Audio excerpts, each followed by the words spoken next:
The small alien village was quiet that night, but inside one broken house, the sound of clattering bowls and hurried chewing filled the air. The children were hungry, their thin arms shaking as they passed plates to each other. They were not rich, they were not important. They were simply orphans of war, left in the care of a man who called himself their stepfather. He was no true father. His face was always hard, his eyes full of greed. He never hugged them, never spoke with kindness.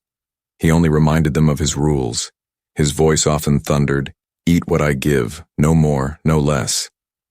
And yet, that night, the children had broken his law. They had found the kitchen unlocked. The smell of roasted roots and thick stew filled the air. Hunger had crushed their fear. One by one, they took small bites, then bigger ones. Soon laughter mixed with the sounds of chewing. For the first time in weeks, their bellies were full. The oldest sister, Lyra, smiled at her younger brothers. Her voice trembled but carried hope. Maybe he will not notice. Maybe he will be happy that we ate well.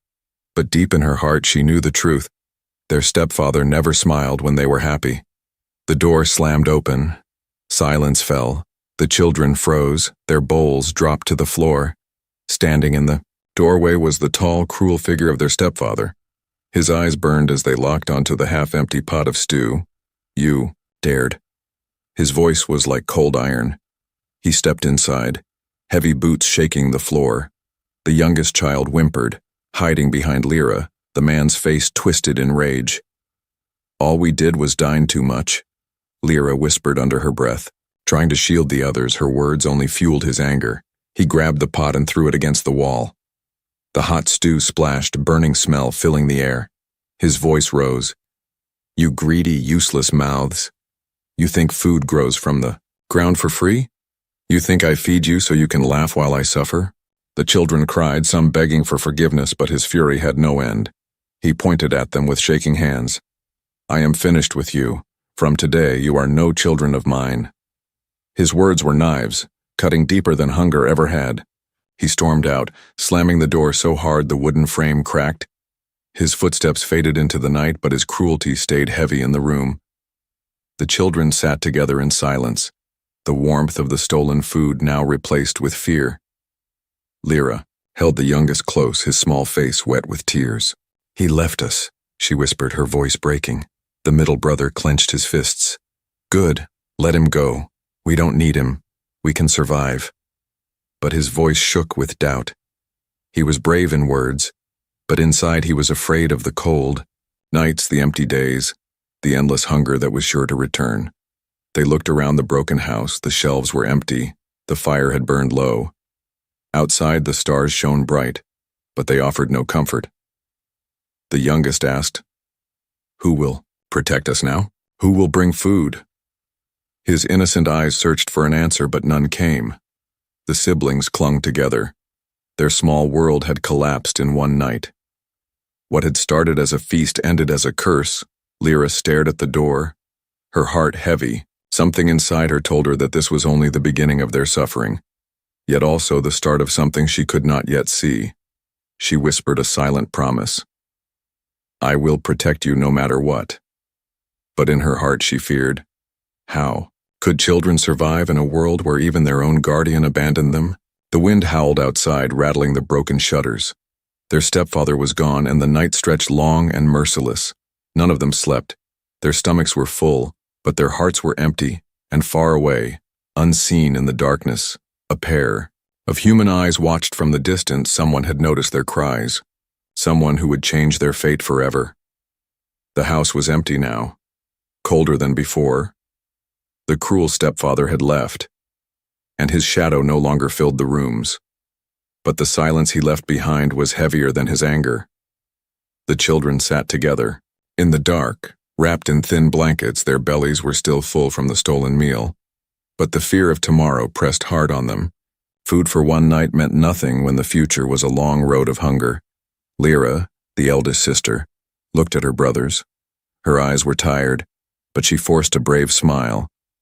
"We will be fine. We will find a way," she said. But her voice cracked, and the others heard the truth hidden beneath. The next day the sun rose weakly over the alien sky. The fields outside were dry, the winds carrying dust instead of life. The children searched the small cupboards, but only a few crumbs remained. Their cruel stepfather had taken almost everything when he left. By evening, the hunger returned, stronger than ever. The youngest cried softly, "Lyra, my stomach hurts, I cannot sleep." She held him close, whispering, "Close your eyes, little one. Tomorrow will be better." But her own stomach growled. With the same pain, days passed. Each day was longer, each night colder. They tried to gather wild roots near the edge of the village, but most were bitter and hard. The middle brother risked sneaking into the market, but every time he reached for scraps, the merchants shouted and threw him out. No one wanted to help. The neighbors closed their doors, pretending not to hear when the children knocked. To them, the orphans were a burden. Less than nothing. Lyra tried to stay strong, but she saw the truth in their faces. The younger ones were thinner now, their eyes hollow. Their laughter had disappeared. One night, the wind carried the smell of food again. The siblings followed the scent and found themselves outside a home glowing with warmth.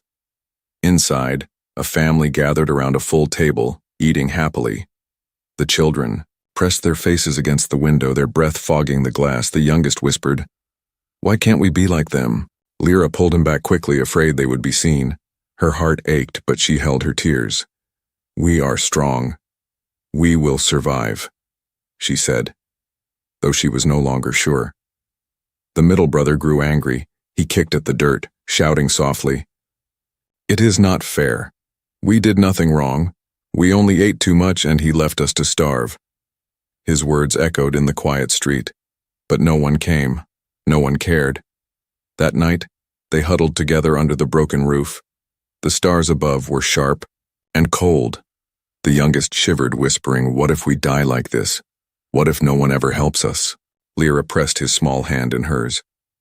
"No, I will never let that happen," she promised. But inside, her heart was breaking. She knew they could not last many more nights like this. The days blurred together. Hunger became a constant companion. Sometimes they thought they heard footsteps near their house, but when they looked, there was only shadow. On the fifth night, when the winds howled the loudest, something strange happened. As they sat by the dim fire, trying to ignore their empty stomachs, a sound came from outside. It was not the cruel stepfather, not the merchants. It was slow, steady footsteps. The children froze, their eyes wide with fear. Who would come here? No one ever came to this broken home.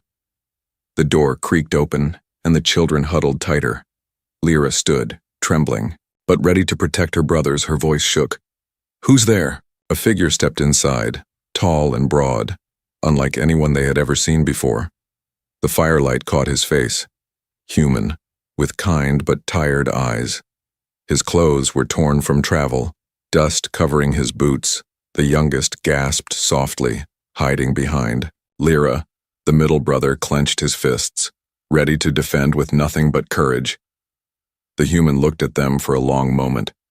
His voice was calm, deep, but strange to their ears.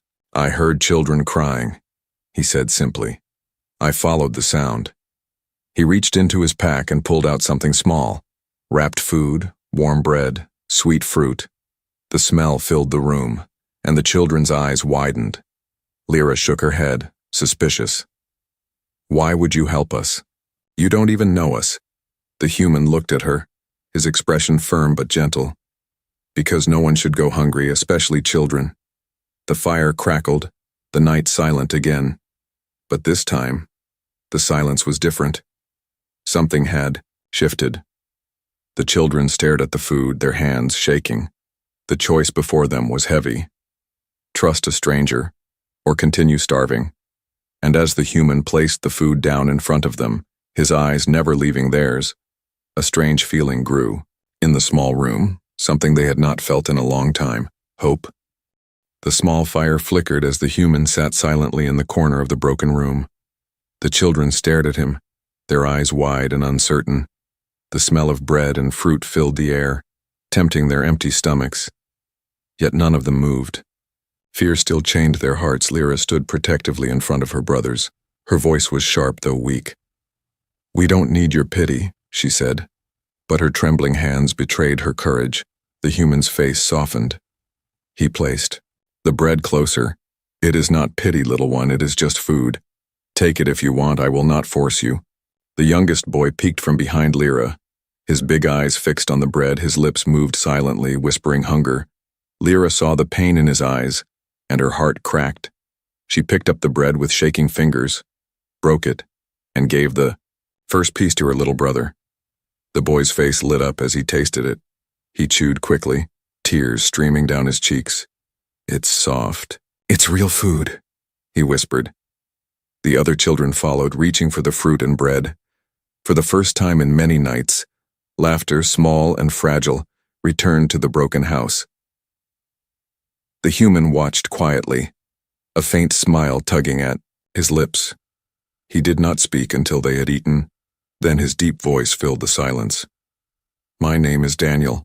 I am a traveler." Lyra narrowed her eyes. "A human traveler? Why are you here? Our people don't trust your kind." Daniel sighed. "I know. I did not come to cause trouble.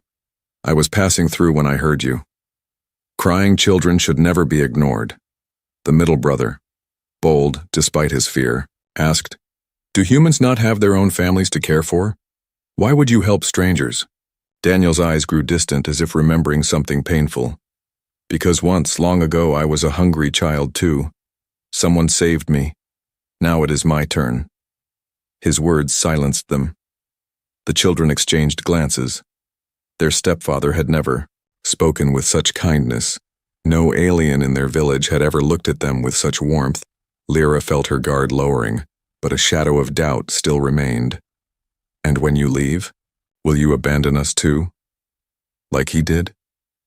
She nodded toward the broken door where their stepfather had vanished days ago. Daniel leaned forward. His voice was steady. "I will not promise forever, but while I am here, you will not be alone. I will bring food, I will bring warmth," the youngest, still chewing, whispered in a small voice. "Can we call you father?" The room froze. Even Lyra gasped. Her heart raced. She wanted to silence him, to protect him from more disappointment. But Daniel only blinked, his expression unreadable. After a long pause, he smiled sadly. "You may call me whatever gives you strength." The children's eyes brightened. The middle brother whispered, "Father," testing the word as if it were forbidden treasure. Lyra turned away quickly, afraid Daniel would see the tears filling her eyes. She hated that a stranger's kindness could break her walls so easily. The night grew deeper. The fire burned low. Daniel stayed with them, telling stories of distant stars and worlds beyond their own. His voice carried images of oceans, forests, and skies painted in colors they could not imagine. For the first time, the children dreamed of something more than survival. But not everyone slept easy. Outside, shadows moved in the street. The neighbors whispered about the strange human scene. Near the orphan's house, some muttered curses, others spoke of danger by dawn. The rumors spread through the village. "The orphans are keeping company with an outsider," they hissed. "A human, no less. He will bring trouble." The children did not yet know of the growing anger outside. They only knew the warmth of food in their stomachs and the comfort of a man who did not strike them, did not scorn them. Daniel rose early, placing more food on the table before leaving. "I will return tonight," he said. His eyes met Lyra's. "Keep strong until then." Lyra wanted to ask him not to leave, to stay and guard them, but pride kept her silent. She only nodded, clutching her youngest brother's hand. The children watched him disappear into the morning light. Hope filled the house once again, but hope was fragile, and danger was already on its way, because in the heart of the village, their cruel stepfather had returned, his voice bitter as he spoke to others. "Those worthless children dare to take in a human? I left them to teach them a lesson, and now they shame me." His words lit the flames of suspicion in the villagers' hearts. The children, unaware, sat around the table, smiling for the first time in weeks. They did not know the storm that was gathering outside, nor the choice they would soon have to make, between the fear of their old life and the fragile hope a human had brought into their broken world. The next evening came slowly. Every sound outside made the children's hearts race. They feared Daniel would not return. Maybe he had lied. Maybe he had already left them. But as the sun sank behind the jagged hills, the familiar sound of steady footsteps came closer. The door creaked open, and there he was, dust still on his boots but a calm smile on his face. Daniel placed a small bundle on the broken table. Inside were fruits, dried meat, and even a little sweet bread. The children gasped. Their eyes shone as if a treasure chest had been opened. The youngest rushed forward, hugging Daniel's leg tightly. "You came back," he cried. Daniel bent down, placing a gentle hand on the child's head. "I said I would, didn't I?" Lyra watched carefully, her arms folded. She still feared disappointment. Yet every time he returned, that fear grew weaker. They ate together, sharing food and laughter. Daniel told them stories again, but this time the children asked questions. What is an ocean like? Do humans fly ships through the stars? Do you have children too? Daniel answered patiently, his voice soft, his smile warm. The house that had once been silent with hunger now echoed with voices and hope. After the meal, Daniel began repairing the broken shutters, his hands strong and skilled. The children watched in awe. Their stepfather had never lifted a finger to fix the house, but this stranger worked without complaint. The middle brother finally asked, "Why do you help us so much?" "You owe us nothing." Daniel paused, looking out the window at the fading sky. "Because I see myself in you, alone, hungry, forgotten. I swore if I ever found others suffering like I once did, I would not turn away." His words sank deep into their hearts. Lyra lowered her gaze, ashamed of doubting him. She whispered, barely audible, "Thank you." That night, as they lay down to sleep, the youngest curled close to Daniel, his tiny voice trembling. "Can you stay forever?" Daniel did not answer right away. His eyes were heavy with memories. Finally, he whispered, "As long as I can, I will." The days turned into weeks. Daniel came every evening, bringing food, fixing broken things, teaching the children small lessons. He showed them how to light a proper fire, how to patch clothes, even how to defend themselves if danger came. Slowly, trust began to bloom like a fragile flower. The middle brother started calling him father without hesitation. The youngest clung to him at every chance, and though Lyra never said the word, she watched Daniel with softer eyes each day. But outside their small home, whispers grew louder. Neighbors frowned when they saw the human walking through the village. Some spat on the ground, others muttered warnings. One evening, as Daniel approached the house, a villager blocked his path. "You should not be here, human," the alien hissed. "Those children are cursed. Their stepfather abandoned them for good reason. Leave before you bring trouble." Daniel's jaw tightened, but his voice stayed calm.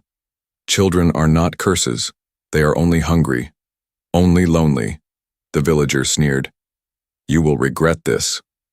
Before storming away, when Daniel entered the house, the children could see the shadow on his face.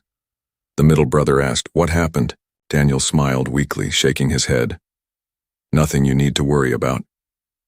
He would not let his troubles steal their small happiness, but Lyra noticed the way he checked the door twice that night. She saw the way his eyes scanned the dark street. She knew danger was growing. One night after Daniel left, there was a knock at the door. The children froze, hoping it was him again. But when Lyra opened it, her heart sank.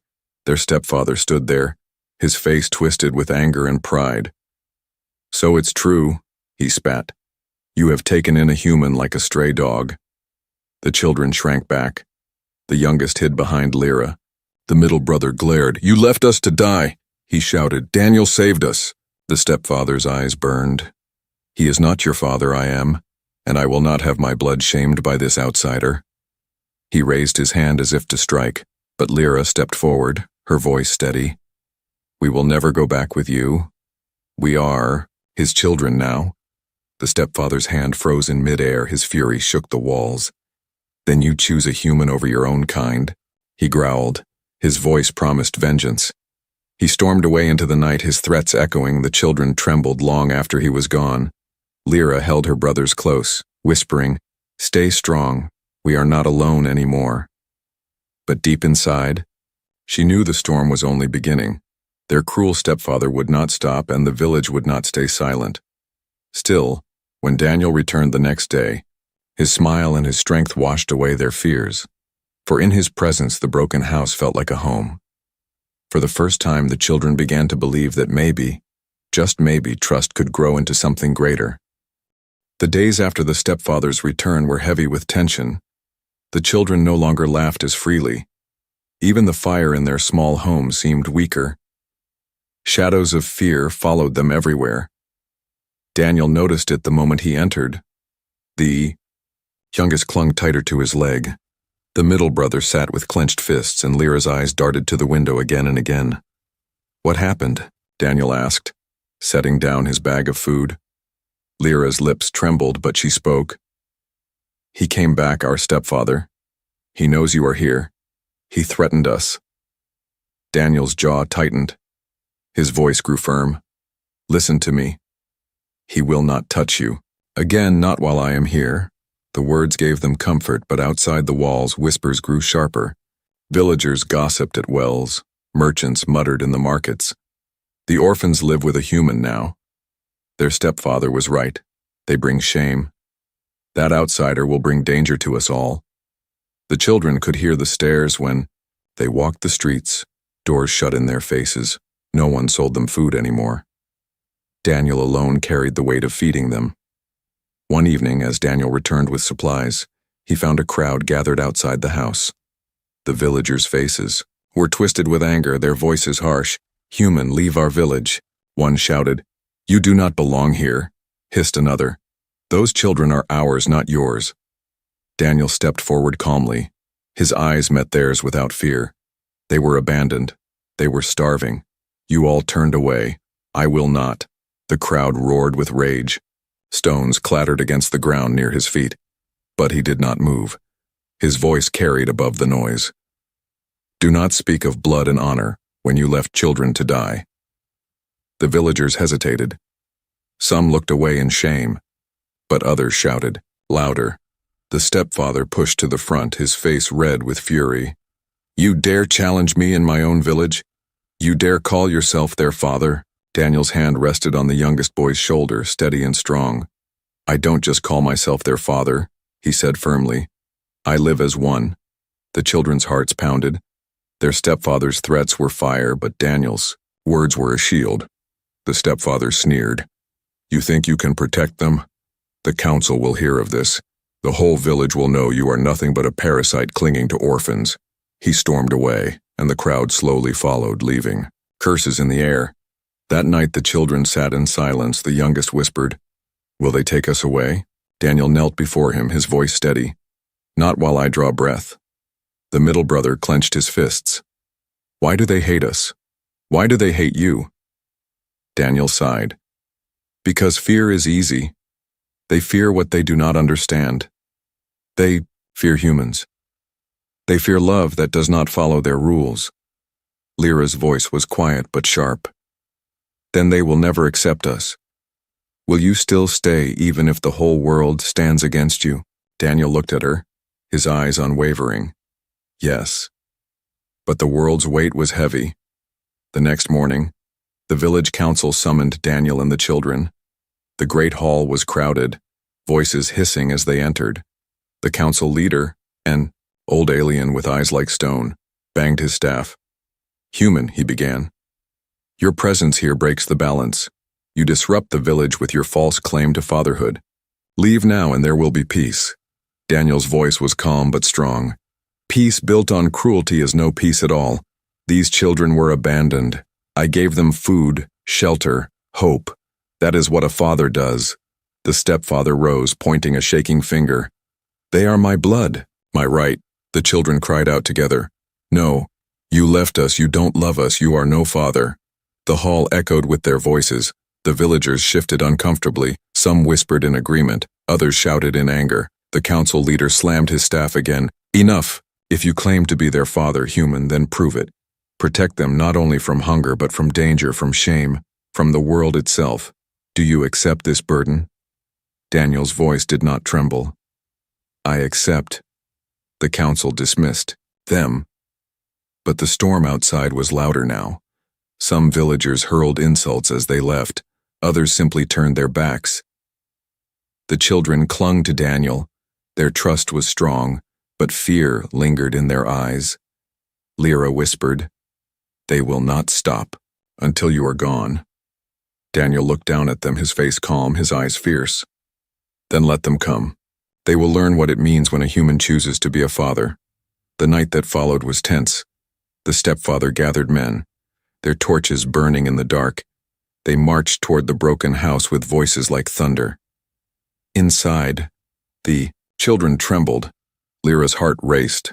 The middle brother clenched a wooden stick. The youngest buried his face in Daniel's chest. Daniel stood tall, his shadow filling the room. His voice low but steady. "Stay behind me. No one will hurt you, not while I live." And as the sound of angry footsteps grew louder, the children felt something stronger than fear. For the first time, they believed completely. They were not alone anymore.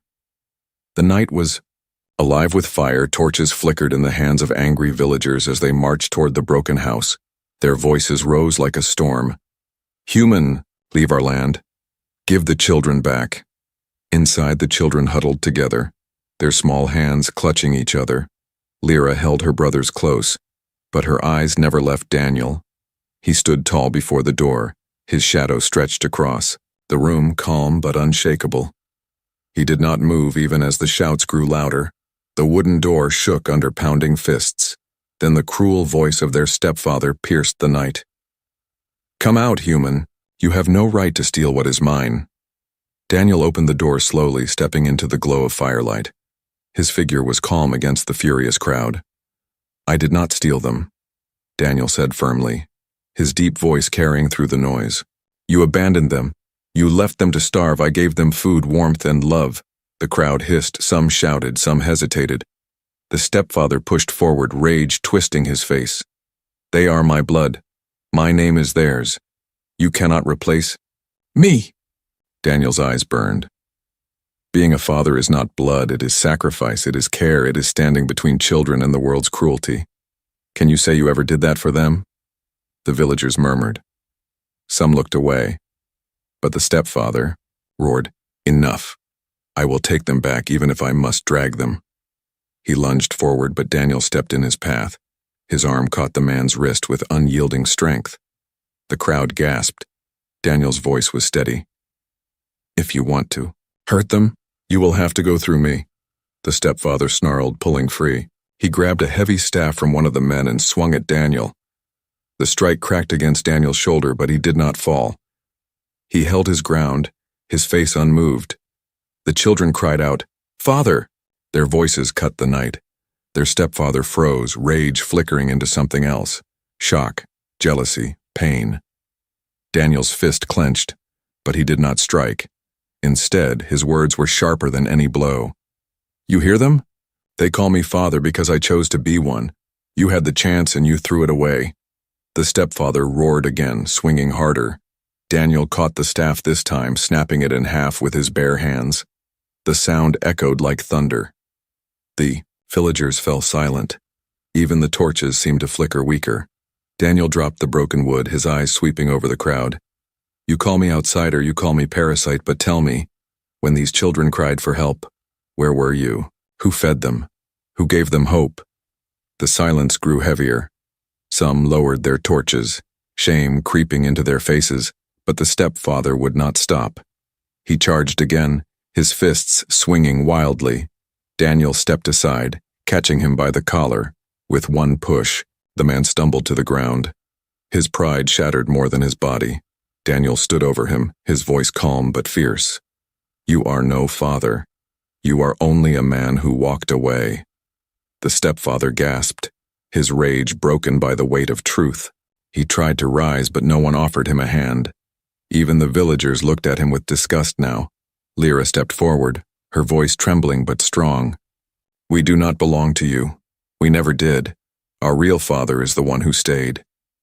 She turned and looked at Daniel, her eyes shining with tears.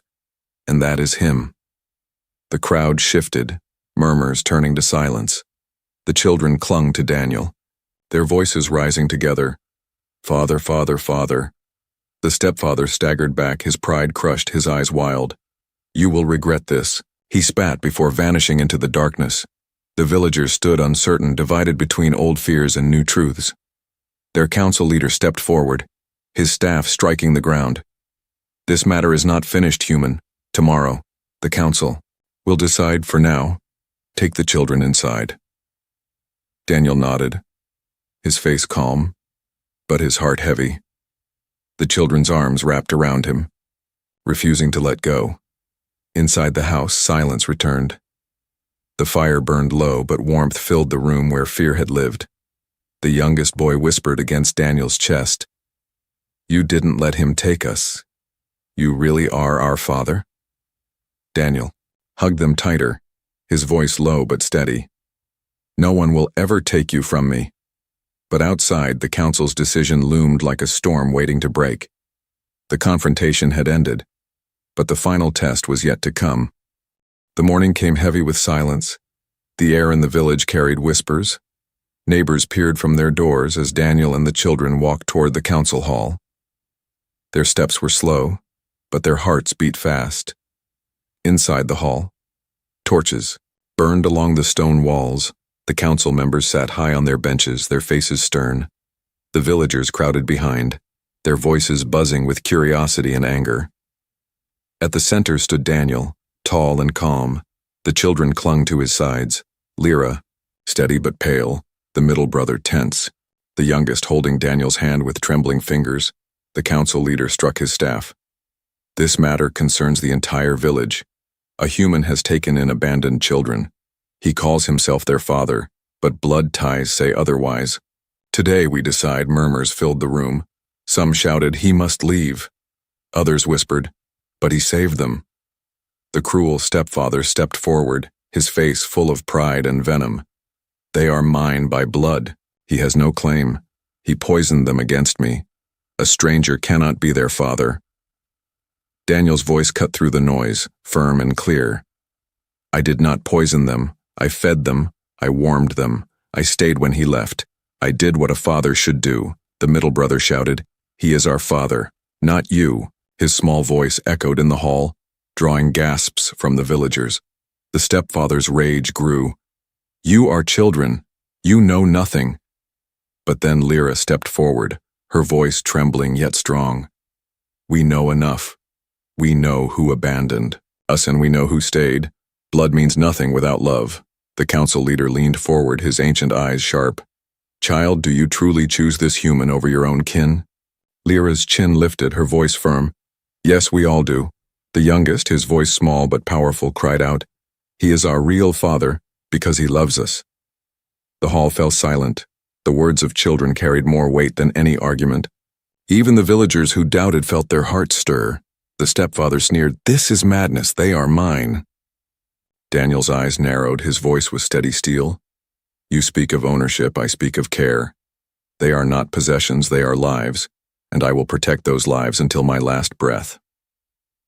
The council leader raised his staff once more. "The council has heard enough. The children have spoken with clarity, and a father is not one who claims but one who protects." He turned to Daniel. "From this day you are recognized as their guardian. You are their father in name and in truth." The hall erupted. Some cheered, others argued, but the children's cries of joy silenced all. They threw their arms around Daniel, tears streaming down their faces. The stepfather roared in fury, but no one supported him. His own people turned away. Some spat at his feet, others whispered, "He is no father. He is a coward." Shamed and broken, he fled the hall, never to return. When they returned home, the air felt lighter. The house that once smelled of despair now glowed with warmth. Daniel repaired the broken roof fully, patched the walls, and lit a strong fire. The children decorated the table with flowers they picked, laughing for the first time without fear. At dinner, the youngest climbed onto Daniel's lap, pressing, his head against his chest. "Father, will you ever leave us?" Daniel hugged him tight, his voice deep and sure. "No, I will never leave, not as long as I breathe." The middle brother looked up with shining eyes. "Then we are a family now, forever." Lyra, who had always been the most guarded, finally let her tears fall, she whispered. "Thank you for giving us back our hope." Daniel kissed the top of her head gently. "It is not me who gave it. It was always inside you. I only reminded you." The days turned into weeks, and the weeks into months. The villagers who once cursed now watched with silent respect. Some even began to greet Daniel, for they could not deny the truth. He had given life back to the children they had abandoned. The children grew stronger, learning from Daniel each day. He taught them not only how to survive, but how to dream, how to stand tall, how to love without fear. Lyra grew into a leader, wise and kind. The middle brother learned courage with discipline, and the youngest carried laughter wherever he went. Together they became more than orphans, they became a family. And at the heart of it was the man they called Father, a human who had walked into their broken world and changed everything. On a quiet night, as stars shone brightly above, Daniel sat outside with the children. The youngest pointed upward. "Do humans really travel to other worlds?" Daniel smiled. "Yes, and one day maybe you will too." Lyra leaned against his arm, her voice soft. "As long as you are with us, anywhere is home." Daniel looked at them, his heart full, and for the first time in his long wandering life, he felt the same. He was no longer just a traveler, no longer just a stranger. He was what he had always longed to be, a father forever.